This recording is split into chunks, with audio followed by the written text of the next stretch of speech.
এ হচ্ছে সন্তোষ বর্মন, এর বয়স হচ্ছে 38 বছর। আমাকে যখন দেখাতে আসে তখন এই ডান হাতের দেখাও যে জায়গাটা শক্ত হয়ে গেছিল, এই বুড়া বলো বলো মুখে বলো, এই আঙুল এই জায়গাটা শক্ত ছিল, এই আঙ্গুলটা একদম শক্ত হয়ে গেছিল, নড়াচড়া করতে পারতেন না, জোরে বলবে তা নাহলে আসবে না তো।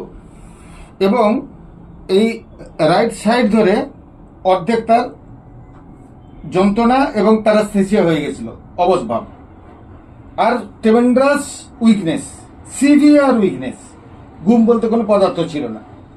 তা আমরা তাকে তৎমুহূর্তে TCDC, uric acid, RA, random blood sugar, urea, creatinine করেছিলাম। আপনারা দেখতে পাচ্ছেন যে হিমোগ্লোবিন এসছে তার 8.4, আরবিএস রুটিন ব্লাড সুগার যেটা র্যান্ডাম ব্লাড সুগার 389, ভাবতে পারেন 389। আমরা তাকে রুটিন একটা সকালবেলা, দুপুরবেলা কি খাবে, বিকালে কি খাবে, সন্ধ্যাবেলা কি খাবে, একটা ডায়েট চার্ট করে দিয়েছি। তার সঙ্গে সঙ্গে আমরা রাস্টাক্স দিয়েছি 200 6টা ডোজ। কবে দিলাম? 23/7। 29/8 আমাকে দেখাতে এলো, তখন তার এইটারই ফলো আপ, এটা 23/7, এইটারই ফলো আপ করতে দিয়েছিলাম। দেখুন ফাস্টিং ব্লাড সুগার আছে 236, পিপিবিএস আছে 442, HbA1c আছে 13.1। আমরা তাকে, এবং সেই সঙ্গে তার সিভিয়ার ইম্পোর্টেন্স ডেভেলপ করে গেছে, কোনোভাবেই সে মানে সঙ্গ দিতে পারছে না, ফিজিক্যালি এতটাই উইক, সিভিয়ার ইম্পোর্টেন্স দেখা দিয়েছে। তাকে আমরা দেখুন এই ওষুধ দিয়েছি,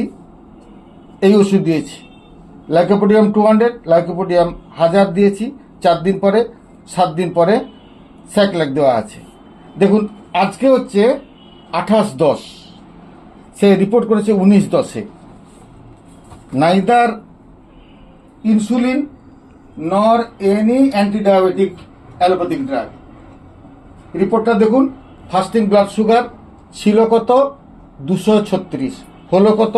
88, ইউরিয়া কত? 24।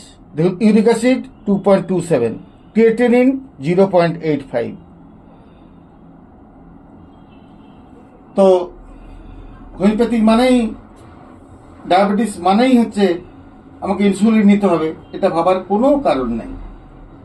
Diet regimen, normal lifestyle, physical labour, along with a specific homeopathic medicine. আমি বারবার বলছি, selective homeopathic medicine can do everything, এটা আবারও প্রমাণিত হলো। এই হচ্ছে এখন কমপ্লিটলি নর্মাল আছে, ওই মাঝে মাঝে একটু আধটু গা ঝিমঝিম করে, এর করে নন স্পেসিফিক অ্যাসিড হচ্ছে, ওই কুচবিহারের লোকেদের যা বক্তব্য সেটাই একটু আধটু আছে। আদারওয়াইজ তোমার কোনো কষ্ট আছে এই মুহূর্তে? না না, জোরে বলো, ওদিকে মুখ করে বলো। কোনো কষ্ট নেই এখন।